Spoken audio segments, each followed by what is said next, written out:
to be distributed? According to what principles? John Rawls offers a detailed answer to that question. And we're going to examine and assess his answer to that question today. We put ourselves in a position to do so last time by trying to make sense of why he thinks that principles of justice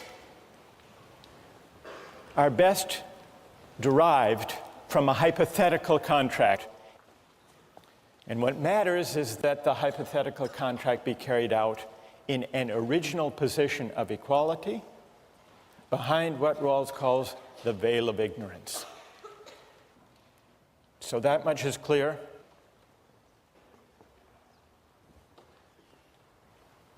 All right, then let's turn to the principles that Rawls says would be chosen behind the veil of ignorance. First, he considers some of the major alternatives. What about utilitarianism? Would the people in the original position choose to govern their collective lives? Utilitarian principles, the greatest good for the greatest number. No, they wouldn't, Rawls says. And the reason is that behind the veil of ignorance, everyone knows that once the veil goes up and real life begins, we will each want to be respected with dignity. Even if we turn out to be a member of a minority, we don't want to be oppressed. And so we would agree to reject utilitarianism and instead to adopt as our first principle equal basic liberties, fundamental rights to freedom of speech, freedom of assembly, religious liberty, freedom of conscience, and the like. We wouldn't want to take the chance that we would wind up as members of an oppressed or a despised minority with the majority tyrannizing over us. And so Rawls says utilitarianism would be rejected. Utilitarianism makes the mistake, Rawls writes, of forgetting, or at least not taking seriously, the distinction between persons. And in the original position behind the veil of ignorance, we would recognize that and reject utilitarianism. We wouldn't trade off our fundamental rights and liberties for any economic advantages. That's the first principle. Second principle has to do with social and economic inequalities. What would we agree to? Remember, we don't know whether we're going to wind up being rich or poor, healthy or unhealthy. We don't know what kind of family we're going to come from, whether we're going to inherit millions or whether we will come from an impoverished family. So we might, at first thought, say, well, let's require an equal distribution of income and wealth, just to be on the safe side. But then we would realize that we could do better than that, even if we're unlucky and wind up at the bottom. We could do better if we agree to a qualified principle of equality. Rawls calls it the difference principle. A principle that says only those social and economic inequalities will be permitted that work to the benefit of the least well-off. So we wouldn't reject all inequality of income and wealth. We would allow some, but the test would be, do they work to the benefit of everyone, including those, or as he specifies the principle, especially those at the bottom. Only those inequalities would be accepted behind the veil of ignorance, and so Rawls argues, only those inequalities that work to the benefit of the least well-off are just. We talked about the examples of Michael Jordan making $31 million a year, of Bill Gates having a fortune in the tens of billions.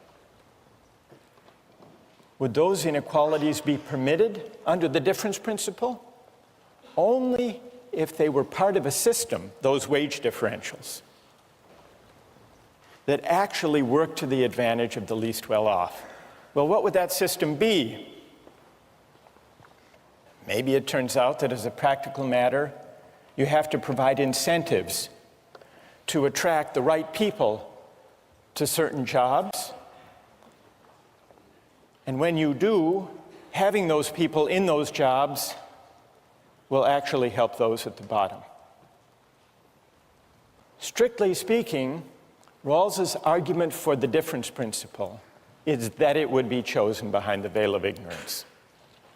Let me hear what you think about Rawls's claim that these two principles would be chosen behind the veil of ignorance. Is there anyone who disagrees that they would be chosen? All right, let's start up in the balcony, if that's all right. Go ahead. Okay, your argument depends upon us believing that we would argue and set policy or justice from a bottom, for the disadvantaged. And I just don't see from a proof standpoint where we've proven that. Why not the top? Right. And what's your name? Mike. Mike, all right, good question. Put yourself behind the veil of ignorance. Enter into the thought experiment. What principles would you choose? How would you think it through? Well, I would say things like even Harvard's existence is an example of preaching toward the top, because Harvard takes the top academics, and I didn't know when I was born how smart I would be, but I worked my life to get to a place of this caliber. Now, if you'd said Harvard's going to randomly take 1,600 people of absolutely no qualification, we'd all be saying, well, there's not much to work for. And so what principle would you choose? In that situation, I would say a merit-based one, where I don't necessarily know what I have, but I'd rather have a system that rewards me based on my efforts. So you, Mike, behind the veil of ignorance, would choose a merit-based system where people are rewarded according to their efforts. All right, fair enough. What would you say? Go ahead. My question is, if the merit-based argument is based on when everyone is at a level of equality, where from that position you're rewarded to where you get, or is it regardless of what advantages you may have when you began your education to get where you are here? I mean, I think what the question you're asking is saying, you know, if we want to look at whatever utilitarianism policy it is, do we want to maximize world wealth? And I think a system that rewards merit is the one that we've pretty much all established is what is best for all of us. Despite the fact that some of us may be in the 2nd percentile and some may be in the 98th percentile, and at the end of the day it lifts that lowest base level a community that rewards effort as opposed to innate differences. But I don't understand how you're rewarding someone's efforts who clearly has had, not you, but maybe myself, advantages throughout to get where I am here. I mean, I can't say that somebody else who maybe worked as hard as I did would have had the same opportunity to come to a school like this. All right, let's look at that point. What's your name? Kate. Kate, you suspect that the ability to get into top schools may largely depend on coming from an affluent family, having a favorable family background, social, cultural, economic advantages, and so on? I mean, economic, but yes, social, cultural, all of those advantages for sure. Someone did a study of the 146 selective colleges and universities in the United States. And they looked at the students in those colleges and universities to try to find out what their background was, their economic background. What percentage do you think come from the bottom quarter of the income scale. You know what the figure is? Only 3% of students at the most selective colleges and universities come from poor backgrounds. Over 70% come from affluent families. Let's go one step further then and try to address Mike's challenge. Rawls actually has two arguments, not one, in favor of his principles of justice, and in particular of the difference principle. One argument is the official argument, what would be chosen behind the veil of ignorance. Some people challenge that argument saying, maybe people would want to take their chances. Maybe people would be gamblers behind the veil of ignorance, hoping that they would wind up on top. That's one challenge that has been put to Rawls. But backing up the argument from the original position is a second argument. And that is a straightforwardly moral argument. And it goes like this. It says, the distribution of income and wealth and opportunities should not be based on factors for which people can claim no credit. It shouldn't be based on factors that are arbitrary from a moral point of view. Rawls illustrates this by considering several rival theories of justice. He begins with the theory of justice that most everyone these days would reject: a feudal aristocracy. What's wrong with the allocation of life prospects in a feudal aristocracy? Rawls says, well, the thing that's obviously wrong about it is that people's life prospects are determined by the accident of birth. Are you born to a noble family or to the family of peasants and serfs? And that's it. You can't rise. It's not your doing where you wind up or what opportunities you have. But that's arbitrary from a moral point of view. And so that objection to a feudal aristocracy leads, and historically has led people to say, careers should be open to talents. There should be formal equality of opportunity, regardless of the accident of birth. Every person should be free to strive, to work, to apply for any job in the society. And then, if you open up jobs and you allow people to apply and to work as hard as they can, then the results are just. So it's more or less the libertarian system that we've discussed in earlier weeks. What does Rawls think about this? He says it's an improvement. It's an improvement because it doesn't take as fixed the accident of birth. But even with formal equality of opportunity, the libertarian conception doesn't extend its insight far enough.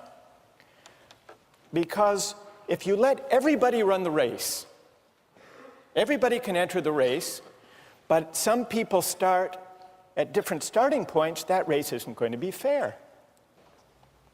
Intuitively, he says, the most obvious injustice of this system is that it permits distributive shares to be improperly influenced by factors arbitrary from a moral point of view, such as whether you got a good education or not, whether you grew up in a family that supported you and developed in you a work ethic and gave you the opportunities.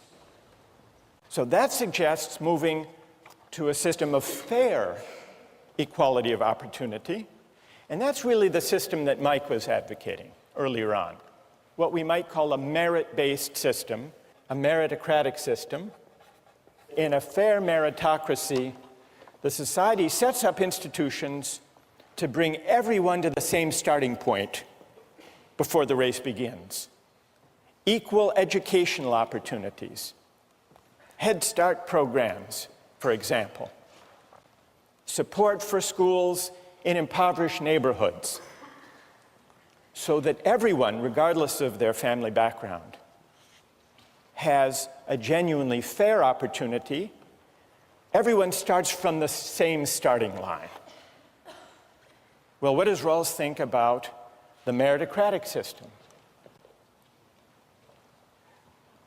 Even that, he says, doesn't go far enough in remedying or addressing the moral arbitrariness of the natural lottery. Because if you bring everyone to the same starting point and begin the race, who's going to win the race? Who would win? To use the runners example. The fastest runners would win. But is it their doing that they happen to be blessed with the athletic prowess to run fast?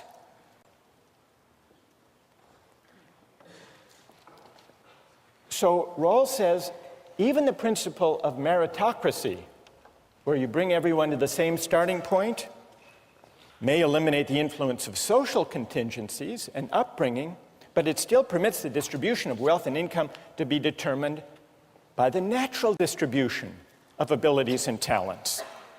And so he thinks that the principle of eliminating morally arbitrary influences in the distribution of income and wealth requires going beyond what Mike favors, the meritocratic system. Now, how do you go beyond? If you bring everyone to the same starting point, and you're still bothered by the fact that some are fast runners and some are not fast runners, what can you do? Well, some critics of a more egalitarian conception say the only thing you can do is handicap the fast runners. Make them wear lead shoes. But who wants to do that? That would defeat the whole point of running the race. But Rawls says you don't have to have a kind of leveling equality if you want to go beyond a meritocratic conception.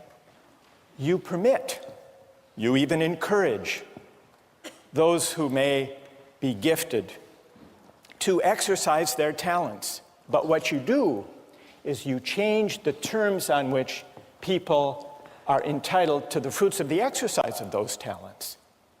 And that really is what the difference principle is. You establish a principle that says people may benefit from their good fortune, from their luck in the genetic lottery, but only on terms that work to the advantage of the least well-off. And so, for example, Michael Jordan can make $31 million, but only under a system that taxes away a chunk of that to help those who lack the basketball skills that he's blessed with. Likewise, Bill Gates, he can make his billions, but he can't think that he somehow morally deserves those billions. Those who have been favored by nature may gain from their good fortune, but only on terms that improve the situation of those who have lost out. That's the difference principle. And it's an argument from moral arbitrariness. Rawls claims that if you're bothered by basing distributive shares on factors arbitrary from a moral point of view, you don't just reject a feudal aristocracy for a free market. You don't even rest content with a meritocratic system that brings everyone to the same starting point. You set up a system where everyone, including those at the bottom, benefit from the exercise of the talents held by those who happen to be lucky. What do you think? Is that persuasive? Who finds that argument unpersuasive, the argument from moral arbitrariness? Yes? I think that in the egalitarian proposition, the more talented people, I think it's very optimistic to think that they would still work really hard even if they knew that part of what they made would be given away. So I think that the only way for the more talented people to exercise their talents to the best of their ability is in the meritocracy. And in a meritocracy, what's your name? Kate. Kate, does it bother you, and Mike, does it bother you that in a meritocratic system, even with fair equality of opportunity, people get ahead, people get rewards that they don't deserve simply because they happen to be naturally gifted. What about that? I think that it is arbitrary, and obviously it's arbitrary, but I think that that correcting for it would be detrimental. And unlike... Because it would reduce incentives, is that why? It would reduce incentives, yeah. Mike, what do you say? We're all sitting in this room and we have undeserved glory of some sort, that you should not be satisfied with the process of your life because you have not created any of this. And I think from a standpoint of not just this room, us being upset, but from a societal standpoint, we should have some kind of a gut reaction to that feeling that, you know, the guy who runs the race, he actually harms us as opposed to maybe makes me run that last 10 yards faster, and that makes the guy behind me run 10 yards faster, and the guy behind him 10 yards faster. All right, so Mike, let me ask you, you talked about effort before. Effort. Do you think when people work hard to get ahead and succeed, that they deserve the rewards that go with effort? Isn't that the idea behind your defense of? I mean, of course, bring Michael Jordan here, I'm sure you can get him, and have him come and defend himself about why he makes $31 million. And I think what you're going to realize is his life was a very, very tough one to get to the top, and that we are basically being the majority oppressing the minority in a different light. It's very easy to pick on him. Very easy. Effort. You know what? All right, you've persuaded but that's about a lot of people. Effort. You know what Rawls' answer to that is? Even the effort that some people expend, conscientious striving, the work ethic, even effort depends a lot on fortunate family circumstances for which we can claim no credit. Now, let's do the test. Let's do a test here. Never mind economic class, those differences are very significant. Put those aside. Psychologists say that birth order makes a lot of difference in work ethic, striving, effort. How many here, raise your hand, those of you here who are first in birth order? I am too, by the way. Mike, I noticed you raised your hand. If the case for the meritocratic conception is that effort should be rewarded, doesn't Rawls have a point that even effort, striving, work ethic is largely shaped even by birth order? Is it your doing, Mike? Is it your doing that you were first in birth order? Then why, Rawls says, of course not. So why should income and wealth and opportunities in life be based on factors arbitrary from a moral point of view? That's a challenge that he puts to market societies, but also to those of us at places like this. A question to think about for next time.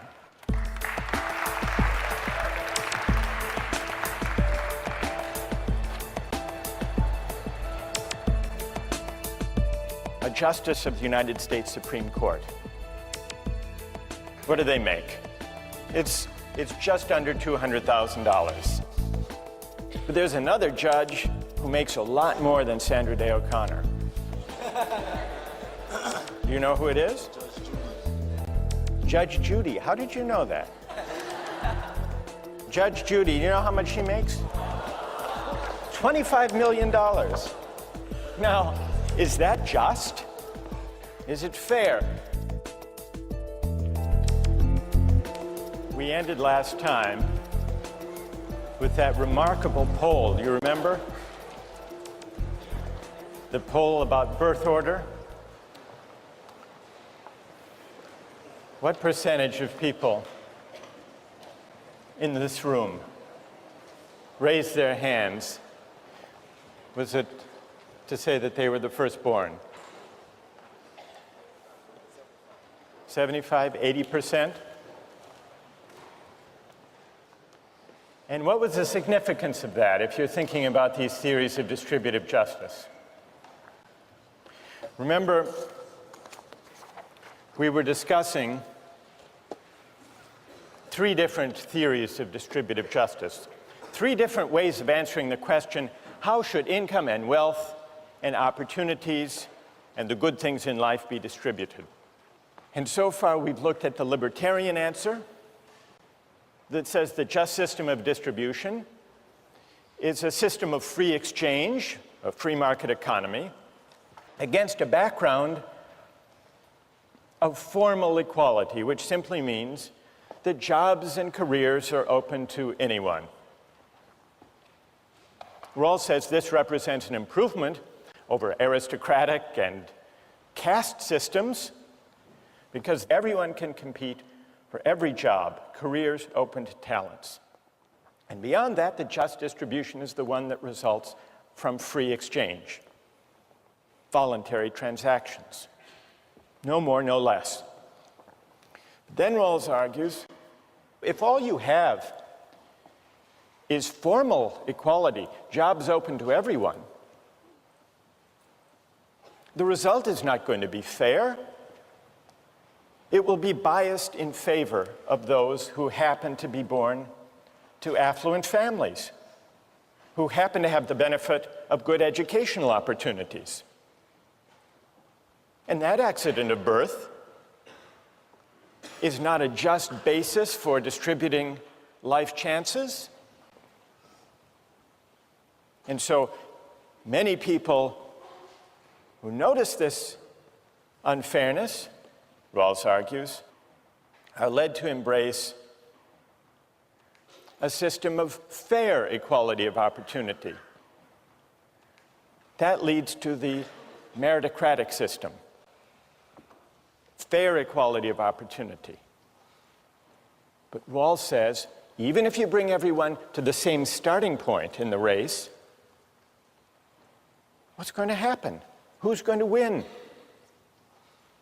The fastest runners. So once you're troubled by basing distributive shares on morally arbitrary contingencies, you should, if you reason it through, be carried all the way to what Rawls calls the democratic conception, a more egalitarian conception of distributive justice that he defines by the difference principle. Now, he doesn't say that the only way to remedy or to compensate for differences in natural talents and abilities is to have a kind of leveling equality, a guaranteed equality of outcome. But he does say there's another way to deal with these contingencies. People may gain, may benefit from their good fortune, but only on terms that work to the advantage of the least well-off. And so we can test how this theory actually works by thinking about some pay differentials that arise in our society. What does the average school teacher make in the United States, do you suppose? Roughly. It's a little more, 42,000. What about David Letterman? How much do you think David Letterman makes? More than a school teacher? $31 million. David Letterman. Is that fair? That David Letterman makes that much more than a school teacher? Well, Rawls's answer would be, it depends whether the basic structure of society is designed in such a way that Letterman's $31 million is subject to taxation so that some of those earnings are taken to work for the advantage of the least well-off. One other example of a pay differential. A justice of the United States Supreme Court.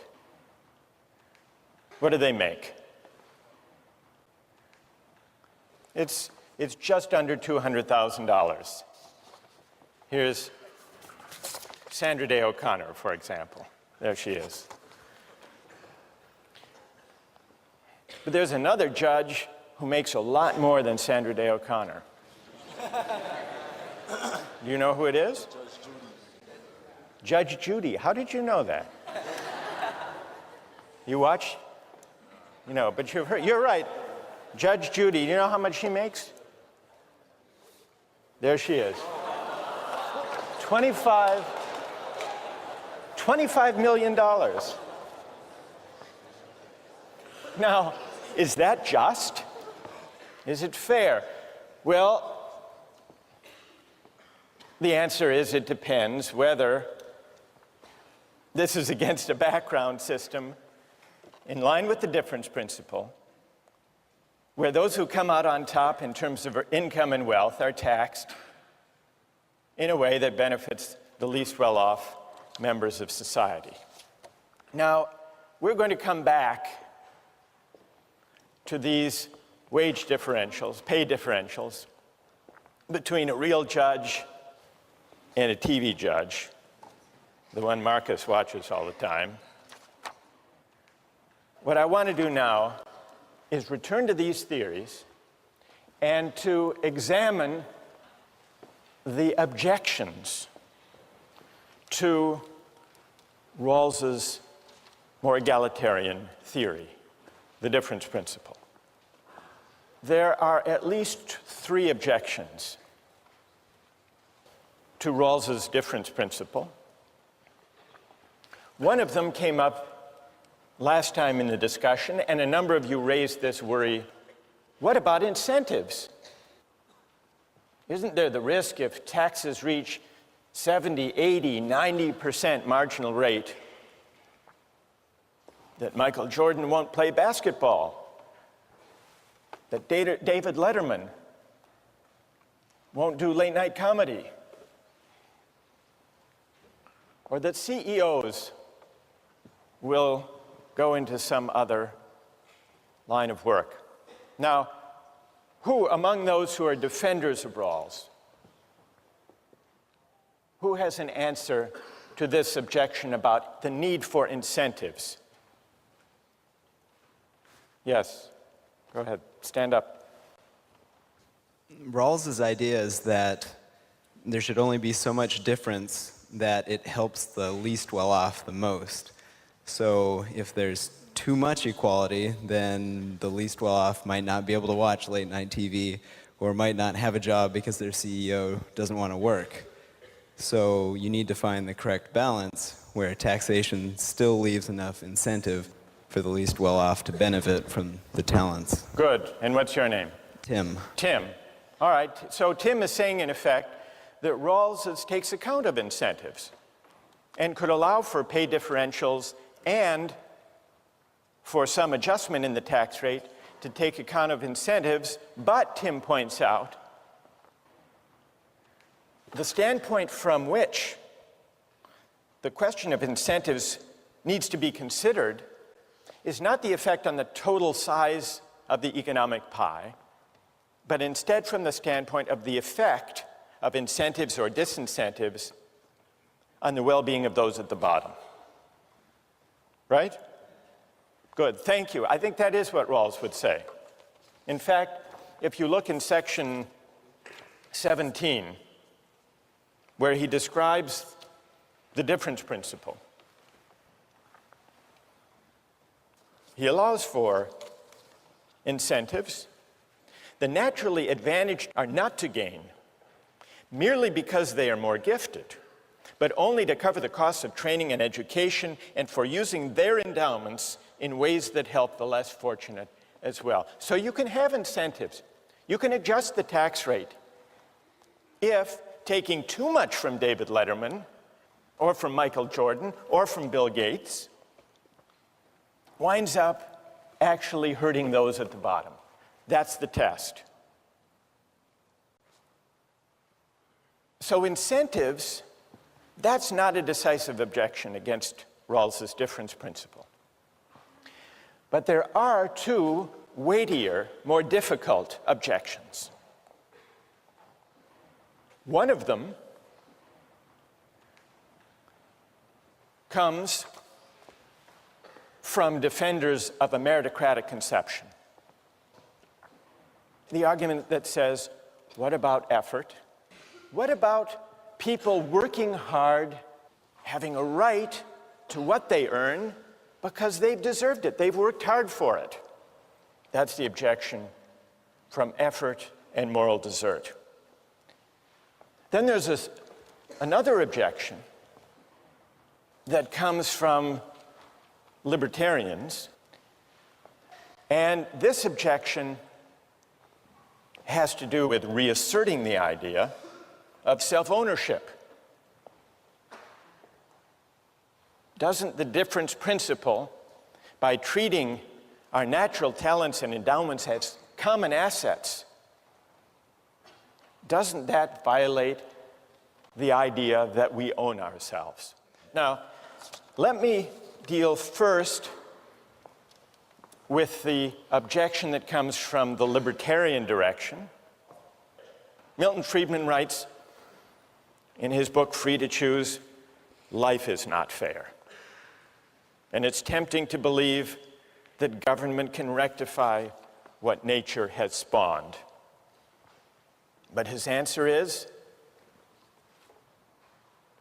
the only way to try to rectify that is to have a leveling equality of outcome, everyone finishing the race at the same point, and that would be a disaster. This is an easy argument to answer, and Rawls addresses it in one of the most powerful passages, I think, of A Theory of Justice. It's in section 17. The natural distribution, and here he's talking about the natural distribution of talents and endowments, is neither just nor unjust. Nor is it unjust that persons are born into society at some particular position. These are simply natural facts. What is just and unjust is the way that institutions deal with these facts. That's his answer to libertarian laissez-faire economists like Milton Friedman, who say life is unfair, but get over it. Get over it, and let's see if we can at least maximize the benefits that flow from it.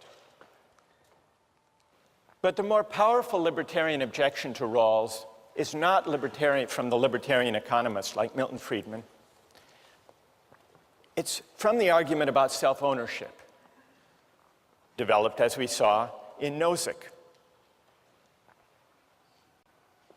And from that point of view, yes, it might be a good thing to create Head Start programs and public schools so that everyone can go to a decent school and start the race at the same starting line. That might be good. But if you tax people to create public schools, if you tax people against their will, you coerce them. It's a form of theft.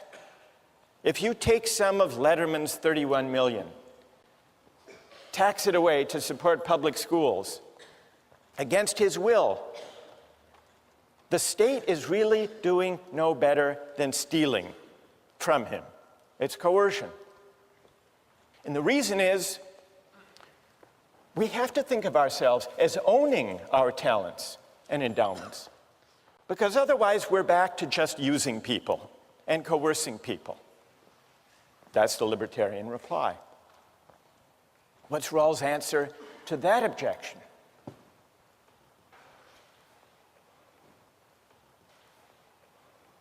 He doesn't address the idea of self-ownership directly, but the effect, the moral weight of his argument for the difference principle is, maybe we don't own ourselves in that thoroughgoing sense after all.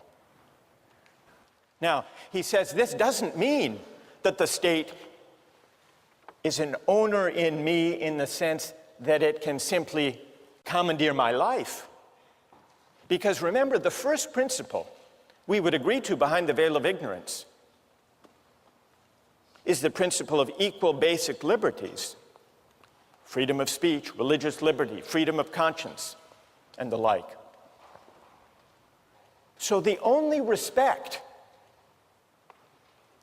in which the idea of self-ownership must give way comes when we're thinking about whether I own myself in the sense that I have a privileged claim on the benefits that come from the exercise of my talents in a market economy. And Rawls says, on reflection, we don't. We can defend rights. We can respect the individual. We can uphold human dignity without embracing the idea of self-possession. That, in effect, is his reply to the libertarian. I want to turn now to his reply to the defender of a meritocratic conception, who invokes effort as the basis of moral desert. People who work hard to develop their talents deserve the benefits that come from the exercise of their talents. Well, we've already seen the beginning of Rawls's answer to that question, and it goes back to that poll we took about birth order. His first answer is, even the work ethic, even the willingness to strive conscientiously, depends on all sorts of family circumstances and social and cultural contingencies for which we can claim no credit. You can't claim credit for the fact that most of us, happen to be first in birth order, and that for some complex psychological and social reasons, that seems to be associated with striving, with achieving, with effort. That's one answer. There's a second answer. Those of you who invoke effort,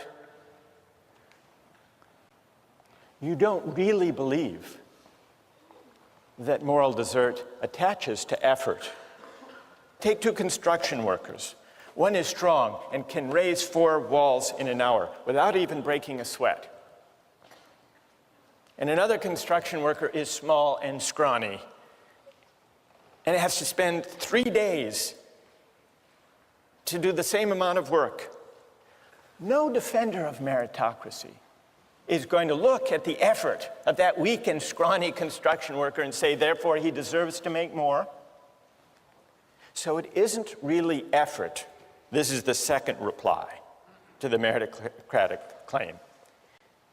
It isn't really effort that the defender of meritocracy believes is the moral basis of distributive shares. It's contribution. How much do you contribute? But contribution takes us straight back to our natural talents and abilities, not just effort. And it's not our doing how we came into the possession of those talents in the first place. All right, suppose you accepted these arguments, that effort isn't everything, that contribution matters from the standpoint of the meritocratic conception, that effort even isn't our own doing. Does that mean, the objection continues, does that mean that according to Rawls, moral desert has nothing to do with distributive justice? Well, yes. Distributive justice is not about moral desert. Now, here, Rawls introduces an important and a tricky distinction. It's between moral desert on the one hand and entitlements to legitimate expectations on the other. What is the difference between moral deserts and entitlements? Consider two different games, a game of chance and a game of skill. Take a game of pure chance. Say I play the Massachusetts State Lottery, and my number comes up. I'm entitled to my winnings. But even though I'm entitled to my winnings, there's no sense in which, because it's just a game of luck, no sense in which I morally deserve to win in the first place. That's an entitlement. Now contrast the lottery with a different kind of game, a game of skill. Now, imagine the Boston Red Sox winning the World Series. When they win, they're entitled to the trophy, but it can be always asked of a game of skill, did they deserve to win? It's always possible, in principle, to distinguish what someone's entitled to under the rules and whether they deserve to win in the first place. That's an antecedent standard, moral desert. Now, Rawls says distributive justice is not a matter of moral desert, though it is a matter of entitlements to legitimate expectations. Here's where he explains it. A just scheme answers to what men are entitled to. It satisfies their legitimate expectations as founded upon social institutions. But what they are entitled to is not proportional to, nor dependent on, their intrinsic worth. The principles of justice that regulate the basic structure do not mention moral desert, and there is no tendency for distributive shares to correspond to it. Why does Rawls make this distinction? What morally is at stake? One thing morally at stake is the whole question of effort that we've already discussed. But there's a second contingency, a second source of moral arbitrariness that goes beyond the question of whether it's to my credit that I have the talents that enable me to get ahead. And that has to do with the contingency that I live in a society that happens to prize my talents. The fact that David Letterman lives in a society that puts a great premium, puts a great value on a certain type of smirky joke, that's not his doing. He's lucky that he happens to live in such a society. But this is a second contingency. This isn't something that we can claim credit for. Even if I had sole, unproblematic claim to my talents and to my effort, it would still be the case that the benefits I get from exercising those talents depend on factors that are arbitrary from a moral point of view. What my talents will reap in a market economy, what does that depend on? What other people happen to want or like in this society. It depends on the law of supply and demand. That's not my doing. Certainly not the basis for moral desert. What counts as contributing depends on the qualities that this or that society happens to prize. Most of us are fortunate to possess, in large measure, for whatever reason, the qualities that our society happens to prize. The qualities that enable us to provide what society wants. In a capitalist society, it helps to have entrepreneurial drive. In a bureaucratic society, it helps to get on easily and smoothly with superiors.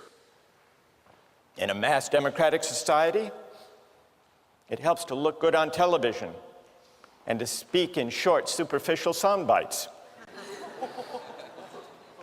In a litigious society, it helps to go to law school and to have the talents to do well on LSATs. But none of this is our doing.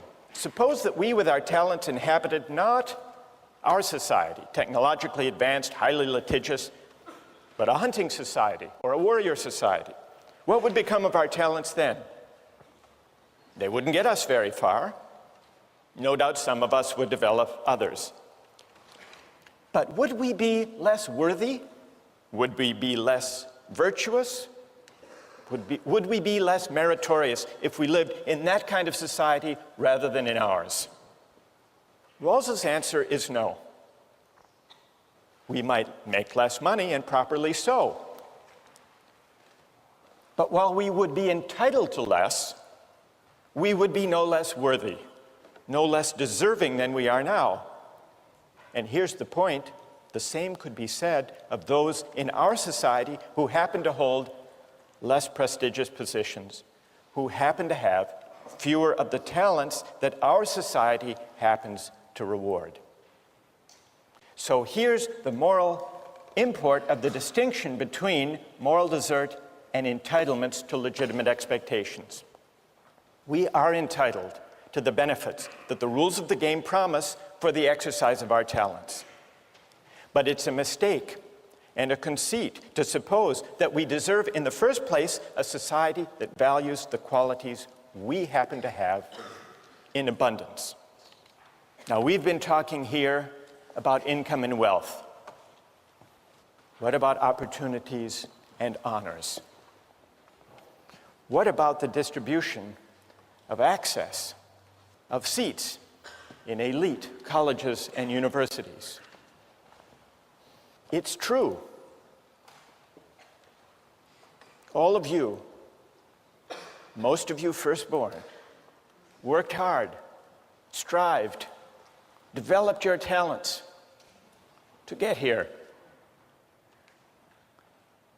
But Rawls asks, in effect, what is the moral status of your claim to the benefits that attach to the opportunities you have?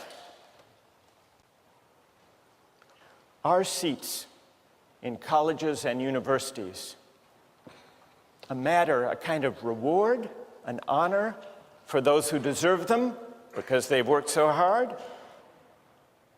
Or are those seats, those opportunities and honors, entitlements to legitimate expectations that depend for their justification on those of us who enjoy them, doing so in a way that works to the benefit of those at the bottom of society? That's the question that Rawls's difference principle poses. It's a question that can be asked of the earnings of Michael Jordan and David Letterman and Judge Judy, but it's also a question that can be asked of opportunities to go to the top colleges and universities. And that's a debate that comes out when we turn to the question of affirmative action next time.